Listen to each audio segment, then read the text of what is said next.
જય હિન્દ મિત્રો, નવી માહિતી નવા વિડીયોની અંદર તમારું સ્વાગત છે। મિત્રો, આજના વિડીયોની અંદર વાત કરવાની છે વન રક્ષક મતલબ કે જે બીટ ગાર્ડની પરીક્ષા લેવાની છે ફેબ્રુઆરી મહિનામાં લેવાની છે, પરંતુ ફેબ્રુઆરીના કયા મહિનામાં લેવાશે તેમની તારીખ છે તે આજે જાહેર કરવામાં આવેલી છે।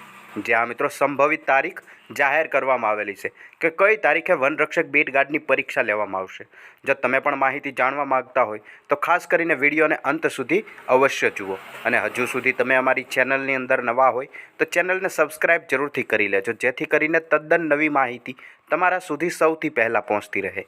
સૌથી પહેલાં વાત કરીએ તો મિત્રો, દીપક રાજાણી સાહેબ દ્વારા પોતાના ટ્વિટર એકાઉન્ટના મારફતે આ માહિતી આપવામાં આવેલી છે કે બીટ ગાર્ડની પરીક્ષાનો પ્રારંભ છે તે તારીખ 5 અથવા તો 8 ફેબ્રુઆરીથી થવાની સંભાવના છે। જ્યાં મિત્રો 5 ફેબ્રુઆરી અથવા તો 8 ફેબ્રુઆરી આ બંને તારીખમાંથી કોઈ પણ એક તારીખે શરૂ થવાની સંભાવના છે। 7 દિવસ સુધી આ પરીક્ષા ચાલશે, કારણ કે પેપરલેસ પદ્ધતિથી સૌ પ્રથમવાર આ પરીક્ષા લેવામાં આવશે। ગુજરાત ગૌણ સેવા પસંદગી મંડળ દ્વારા ઓનલાઈન આ પરીક્ષા લેવામાં આવશે, એટલે કે લગભગ 7 થી 8 દિવસ જેટલી આ પરીક્ષા ચાલશે, અને 823 પોસ્ટ માટે લગભગ 4,18,000 જેટલા ઉમેદવાર મિત્રો પરીક્ષા આપશે।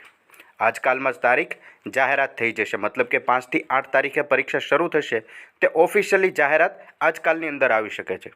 જાહેરાતમાં સિલેબસના વિભાગમાં માર્ક્સ પણ દર્શાવવામાં નથી આવેલા। સિલેબસમાં માર્ક્સ નહીં હોવાના કારણે લાખો વિદ્યાર્થીઓ છે તે મૂંઝવણમાં મુકાયા હતા।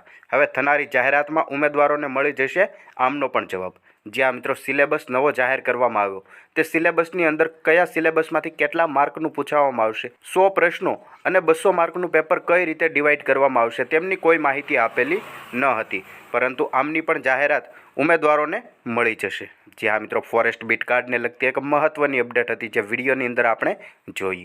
આવીને આવી માહિતી જોતા રહેવા માટે હમણાં ચેનલને સબસ્ક્રાઈબ કરી લેજો।